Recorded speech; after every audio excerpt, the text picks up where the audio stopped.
बिस्मिल्लाहिर्रहमानिर्रहीम। अस्सलाम वालेकुम डियर स्टूडेंट्स। आज हमारा लेक्चर नंबर 8 और इसमें हम चैप्टर नंबर 3 यानी डायनेमिक का जो है टॉपिक नंबर जो हमने 3.2 टॉपिक जो है हमने शुरू किया है और उसी में हमने न्यूटन्स लॉज और मास एंड वेट के बाद यानी न्यूटन थर्ड लॉ जो है हमने पढ़ ली थी। और आज जो है हम पढ़ेंगे tension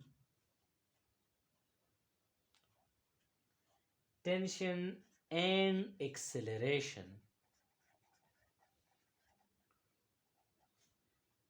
in a string in a string। अब बात ये है कि एक स्ट्रिंग है, फॉर एग्जांपल हमारे पास ये एक सपोर्ट है और इससे हमने एक स्ट्रिंग जो है इस तरह सस्पेंड कर ली और इसके साथ हमने यहाँ पर एक वेट जो है वो यहाँ लगा लिया। ये बॉडी जो है इसका मास m है और इसकी वेट की वजह से जो फोर्स है यानी डाउनवर्ड वो एक्ट करता है W = mg। अब इसके अपोजिट, क्योंकि न्यूटन थर्ड लॉ के बारे में हमें पता है कि every action has an opposite and equal reaction, therefore इस पर जो है ऊपर की तरफ जो है एक फोर्स अप्लाई होगा और वो होगा टेंशन। अब बात यह है कि ये टेंशन फोर्स कौन सा फोर्स है, तो इसके बारे में हमने पहले भी पढ़ा था और हम यही भी कह सकते हैं कि ये जो वेट की वजह से यानी वेट के रिएक्शन में जो फोर्स इस पर अप्लाई होता है वो टेंशन होता है।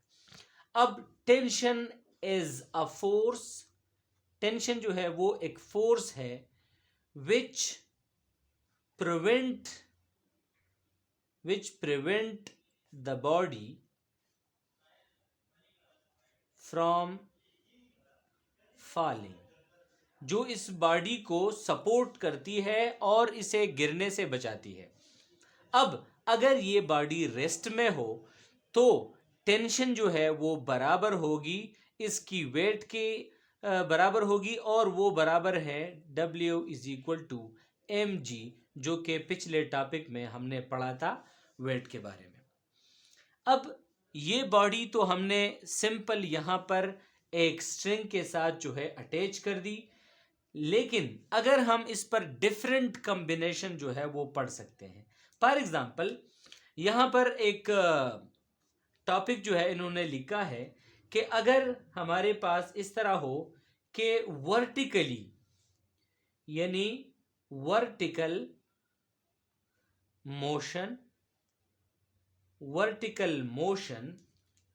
Of two bodies attached to the ends of a string, to the end of a string that passes over a frictionless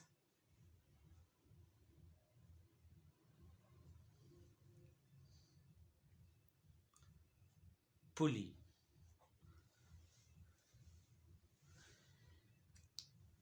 तो ये हमारे पास एक टॉपिक इन्होंने लिखा है कि हम टू बॉडीज हैं और वो अटैच हैं वर्टिकली, जो कि एक फ्रिक्शनलेस पुली के ऊपर जो है वो क्या है कनेक्टेड है। फॉर एग्जांपल यहाँ पर हमारे पास एक पुली है और इस पर जो है टू वेट्स जो है या टू बॉडीज जो है इसके साथ सस्पेंड है। फॉर एग्जांपल यहाँ पर जो है बॉडी ए है जिसका मास m1 है, और इसी तरह यहाँ पर एक दूसरा जो है मास इसके साथ अटैच है जो m2 है। अब इसका जो है वेट डाउनवर्ड एक्ट करेगा, तो W1 is equal to m1g, और इसी तरह W2 is equal to m2g। यहाँ पर टेंशन अपवर्ड होगा, इसी तरह यहाँ पर भी टेंशन जो है वो अपवर्ड होगा। अब बात क्या है, टेंशन स्ट्रिंग में सेम है, इसीलिए हमने इसको जो है कोई नाम नहीं दिया, बस जस्ट ये कहा कि ये टेंशन जो है ये इक्वल है। अब चूंकि ये बॉडी जो है इसका मास ज़्यादा है, तो ये बॉडी डाउनवर्ड जो है मोमेंट करेगी, और इसके साथ ही ये बॉडी जो है अपवर्ड की तरफ मोमेंट जो है वो करेगी। अब हमने ये कहा कि टू बॉडीज, तो टू बॉडीज हैं, two bodies, one have mass m1 and other have mass m2, और ये कंडीशन हमने लगा दी कि m1 ज़्यादा है m2 से, m1 is greater then m2। इसके साथ साथ हम ये भी कहें कि जो हमारे पास ये थ्रेड है या वायर है वो क्या है, वो the wire or thread is inextensible. वो इनएक्सटेंसिबल मीन्स इसमें कोई एक्सटेंशन जो है नहीं आएगी, और विच इज सस्पेंडेड, जो कि सस्पेंड है over a frictionless pulley, a frictionless pulley. और ये पुली जो है इसमें फ्रिक्शन नहीं है, ये फ्रिक्शनलेस है। अब ये जो हमने कॉम्बिनेशन बनाई, इस कॉम्बिनेशन को हम कहते हैं कि ये हमारे साथ क्या है, अटुड मशीन है, अटुड मशीन है। अब हम जो है इसको सॉल्व करेंगे। पहली बात जो हमें जाननी चाहिए कि इस तरह के प्रॉब्लम्स को हम किस तरह सॉल्व करेंगे, तो सबसे पहले हमें जो है फोर्सेस को जो है रिजॉल्व करना है कि कौन सी बॉडी पर कौन कौन से फोर्सेस जो है वो एग्जर्ट होते हैं, और किस नेट फोर्स की वजह से वो किस डायरेक्शन में मूवमेंट कर रही है। जब ये हमें पता चल जाए कि कितने फोर्सेस कौन से बॉडीज पर जो है वो किस तरफ एक्शन कर रहे हैं, तो देन ये हमारे पास बड़ा इजी हो जाएगा और हम बड़ी आसानी से जो है वो प्रॉब्लम जो है वो सॉल्व कर सकते हैं। फॉर एग्जांपल, हम इस बॉडी ए जो है, बॉडी ए, अगर हम इस बॉडी ए की तरफ देखें तो इस पर दो फोर्सेस जो हैं वो एक्ट कर रहे हैं। The first one has its weight, इसका जो वेट है वो weight of the body, weight of the body which is acting, जो कि एक्ट कर रहा है डाउनवर्ड, नीचे की तरफ वो एक्ट कर रहा है। और दूसरा जो इस पर फोर्स है, tension in a string, tension in the string acting upward, जो कि अपवर्ड जो है वो एक्ट कर रहा है। अब हमें पता है कि वेट ज्यादा है क्योंकि द बॉडी मूव्स डाउनवर्ड, तो नेट जो एक्सेलरेशन है वो फोर्स के डायरेक्शन में होगी, नेट फोर्स के डायरेक्शन में, तो इट मीन्स के वेट जो है वो ज़्यादा है टेंशन के मुकाबले में। तो हम ये इस तरह लिख सकते हैं कि W1 minus T will be equal to net force, जो कि इस पर नेट फोर्स अप्लाई हो रहा है, या हम इस तरह भी लिख सकते हैं F1। तो ये बराबर हुआ कि W is equal to M1G, क्योंकि G कांस्टेंट है, M1 इसका मास है, minus T is equal to M1A। ये हमारे पास पहली इक्वेशन जो है वो आ गई। अब अगर हम बॉडी बी को देखें यहां, तो यहां इसका वेट डाउनवर्ड एक्ट कर रहा है। बॉडी बी पर बी टू फोर्सेस हैं, its weight acting downward, its tension acting upward, but we know that the bodies move upward.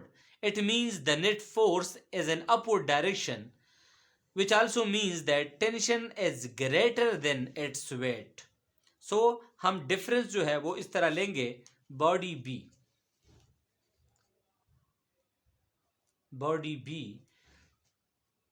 उस पर भी दो फोर्सेस जो हैं वो एक्ट कर रहे हैं, और इसी तरह यानी T माइनस W2 is equal to F2 which is equal to T minus M2G is equal to M2A। ये हमारे साथ जो है दूसरा इक्वेशन आ गया। अगर हम इन दोनों इक्वेशंस को ऐड कर लें, एडिंग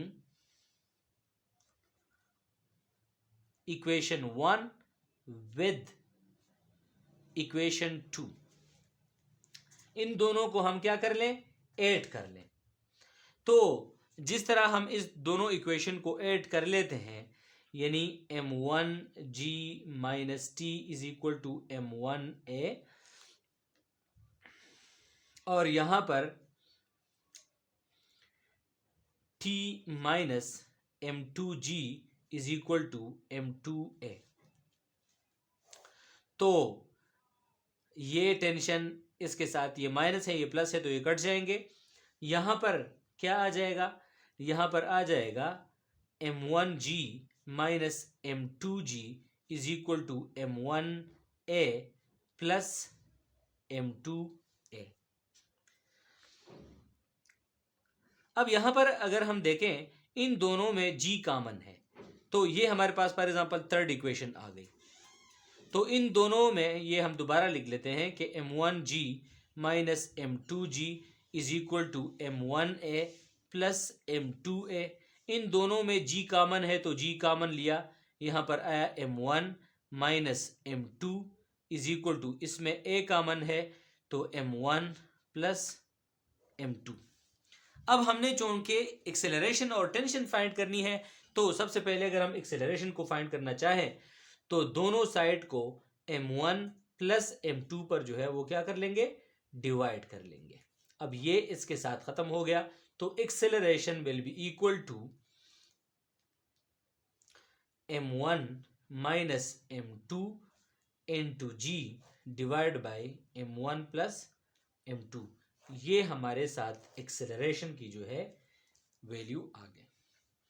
अब अगर हम एक्सेलरेशन की वैल्यू आ गई तो इससे हम क्या फाइंड कर सकते हैं, इससे हम टेंशन भी जो है वो फाइंड कर सकते हैं। और टेंशन जो है वो हम कहाँ से फाइंड कर सकते हैं, फॉर एग्जांपल हम जो है इस इक्वेशन को ले लें, यानी इस इक्वेशन को ले लें या पहले वाले को भी ले सकते हैं, वहाँ से भी हम इसको जो है फाइंड कर सकते हैं। फॉर एग्जांपल मैं ये इक्वेशन यूज़ करूं, यानी इक्वेशन नंबर 2 को मैं यूज़ करते हुए, जिस तरह हमारे पास इक्वेशन नंबर 2 जो है वो किसके बराबर है, T minus M2G is equal to M2A। अब T minus M2G is equal to, यहाँ पर M2 अपनी जगह और एक्सेलरेशन की जगह ये जो वैल्यू है ये हम वहाँ पुट कर लें, जो कि बराबर है M1 minus M2 divide by M1 plus M2, और यहाँ पर जो है G ये इसके बराबर है। इसको हम सॉल्व करेंगे तो किस तरह सॉल्व करेंगे, यानी T minus M2G is equal to, इनको इनके साथ मल्टीप्लाई कर देते हैं। तो पहले स्टेप में ये मल्टीप्लाई करते हैं, यानी M1 M2 minus M2 square और divide by M1 plus M2, और यहाँ यहाँ इसके साथ G जो है वो मल्टीप्लाई है। T minus M2G is equal to, ये इसके साथ मल्टीप्लाई हो जाएगा तो बराबर हो जाएगा M1 M2G minus M2 square G, और नीचे जो है M1 प्लस M2।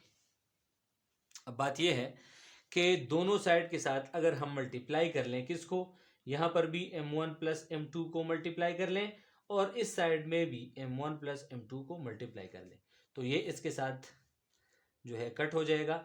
इसको इसके साथ हम क्या कर लेंगे, मल्टीप्लाई कर लेंगे, तो ये बराबर हो जाएगा m1t plus m2t minus m1 m2g minus m2 square g is equal to m1 m2g minus m2 square n2g। अब अगर हम देखें इसको इज इक्वल टू के इस साइड पे ले आएंगे तो m1t plus m2t minus m1 m2g minus m2 square g minus m1 m2g और यहाँ पर plus m2 square g is equal to 0। अब ये इसके साथ कट जाएगा और इसी तरह ये जो है सॉरी अच्छा ये कट नहीं होगा, ये और ये कट जाएंगे और यहाँ पर रह जाएगा m1t plus m2t minus m1 m2g और यहाँ पर भी minus m1 m2g is equal to 0। अब ये m1t प्लस m2t और ये minus 2m1 m2g is equal to 0। इसको उस साइड पे ले जाएंगे तो m1t plus m2t is equal to 2m1 m2g। इससे दोबारा t कॉमन ले लेंगे तो यहाँ आ जाएगा m1 plus m2 into 2m1 m2g। इसको भी m1 प्लस m2 पर डिवाइड कर लेंगे, इसको भी m1 प्लस m2 पर डिवाइड कर लेंगे, ये इसके साथ ख़त्म हो जाएगा। तो जो टेंशन जो है वो बराबर हो जाएगी 2m1 m2 डिवाइड बाय, और यहाँ इसके साथ g भी है, m1 plus m2।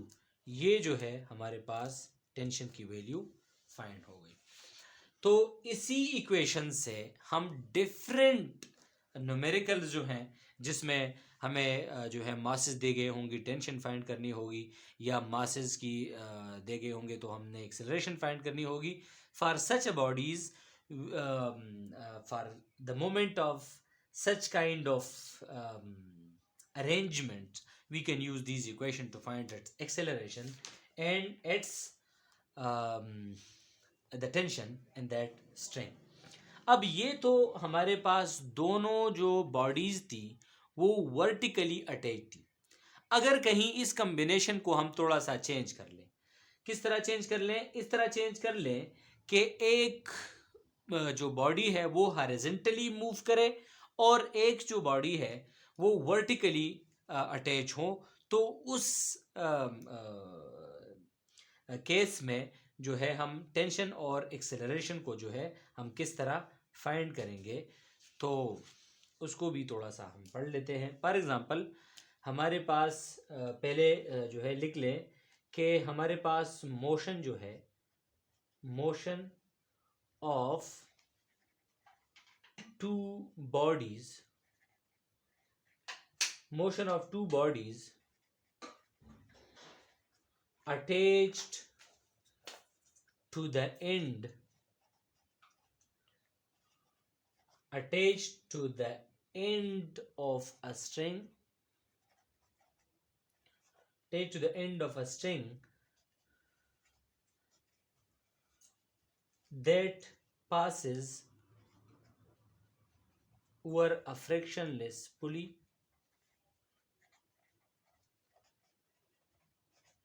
over a frictionless pulley such that, किस तरह, such that one body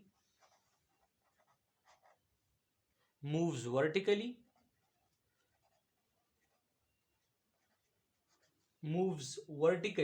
and the other moves horizontally, and the other moves horizontally.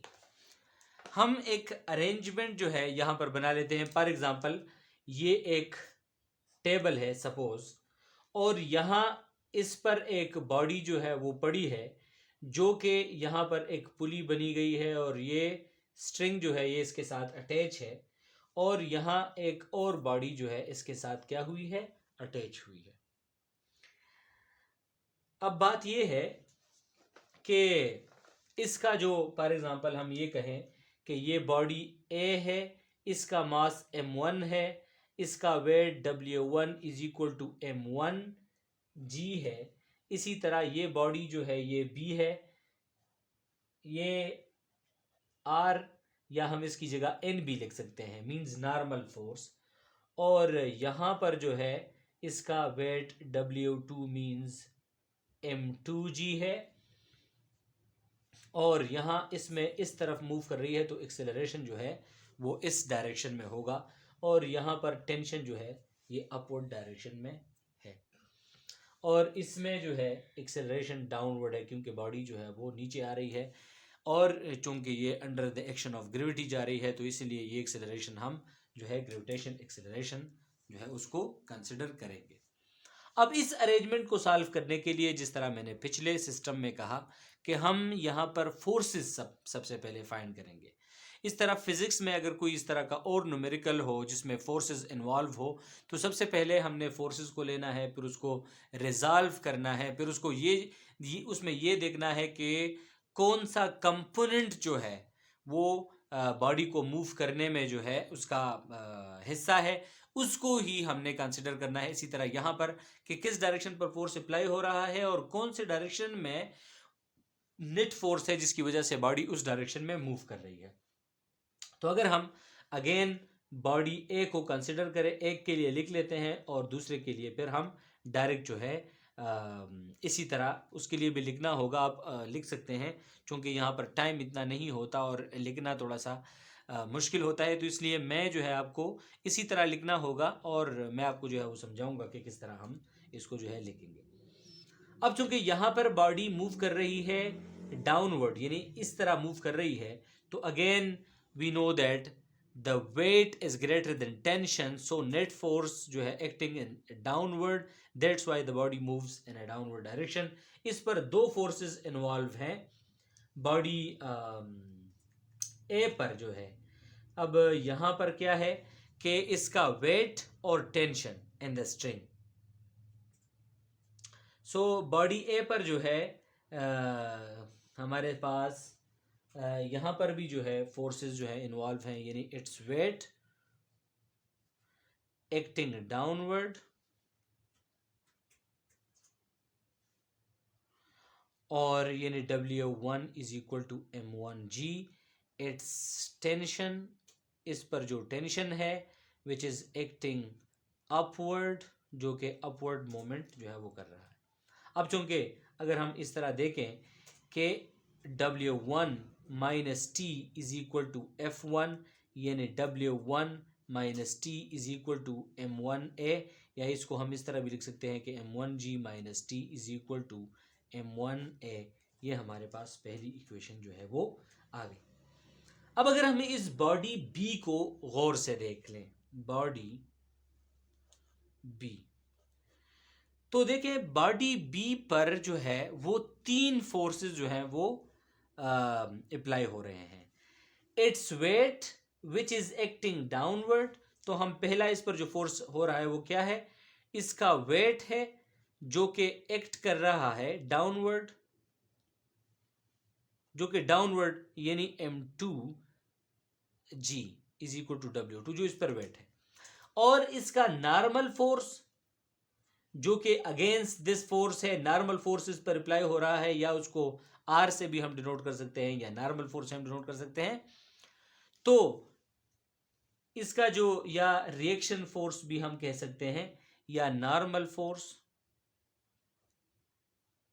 और तीसरा जो है वो इस टेंशन की वजह से, यहां पर भी टेंशन जो है वो एग्जर्ट हो रहा है और उसी टेंशन की वजह से बॉडी इस डायरेक्शन में जो है वो मूव कर रही है, क्योंकि यहां पर जो R है वो तो बराबर है W2 की, दैट्स वाई वर्टिकली कोई मूवमेंट नहीं है बल्कि हॉरिजॉन्टली मूवमेंट है, और हॉरिजॉन्टली ये मूव कर रही है द नेट फोर्स ड्यू जो कि टेंशन है।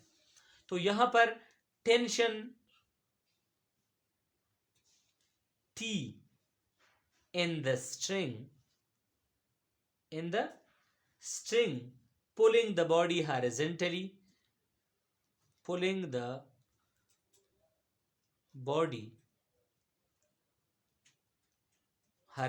जो कि हॉरिजॉन्टली उसको क्या कर रही है, लेके जा रही है। अब चूंकि ये दोनों फोर्सेस इक्वल हैं तो हम इसको कंसिडर नहीं करेंगे। नेट फोर्स हमारे पास ये टेंशन है, तो उसको जो है हम इस तरह लिखेंगे कि जो फोर्स है यानी T is equal to W2। तो इसका मतलब ये हुआ कि T is equal to M2G। ये हमारे पास दूसरी इक्वेशन जो है वो हमारे पास आ गई। अब पहली इक्वेशन ये है और दूसरी इक्वेशन ये है। अब हम इस equation adding equation first and second, इन दोनों इक्वेशंस को हम क्या कर लेंगे, ऐड कर लेंगे। तो जब हम ऐड करेंगे तो M1G minus T is equal to M1A N2, और यहां पर T is equal to M2G। नहीं, यहाँ पर हाँ सही है। ये जो है वेट, मुझसे ये मिस्टेक हो गए। यहाँ पर जो है ये वेट नहीं है बल्कि ये फोर्स है जिसकी अगेंस्ट तो ये मोशन कर रही है। मींस ये जो वो नेट फोर्स इस पर अप्लाई हो रहा है जिसकी, और वो किसकी वजह से है, वो टेंशन की वजह से है।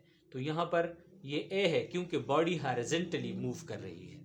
तो ये क्या है, ये M2A है, यानी यहाँ पर A।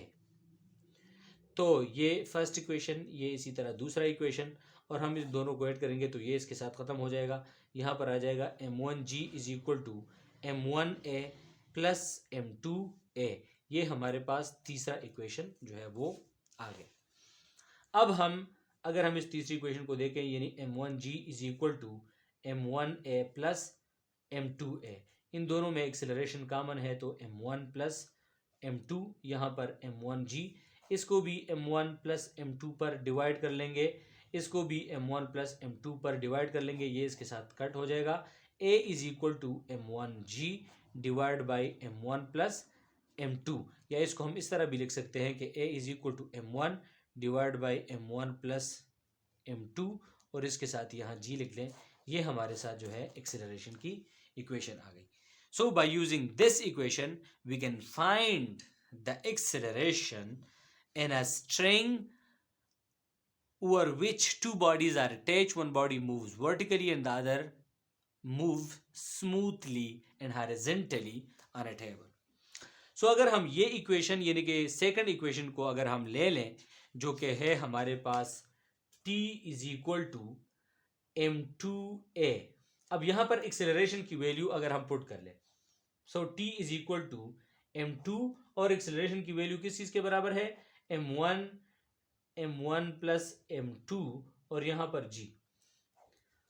तो T इज इक्वल टू, इसको इसके साथ सिंपली मल्टीप्लाई कर लें तो M1 M2G divide by M1 plus M2, या इसको हम इस तरह भी लिख सकते हैं कि M1 M2 divide by M1 plus M2 और इसके साथ G।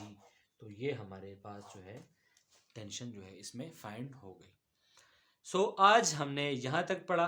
कल हम इंशाल्लाह फोर्स और मोमेंटम के बारे में पढ़ेंगे। आगे जो law of conservation of momentum है इसमें फ्रिक्शन और कोलिजन, ये चीज़ें हम इंशाल्लाह आइंदा लेक्चर्स में पढ़ेंगे। यहाँ तक I am sure and I hope कि चीज़ें क्लियर हो गई होंगी, और अगर अभी इसमें कोई क्वेश्चन हो तो आप कमेंट्स बॉक्स में हमें बता सकते हैं।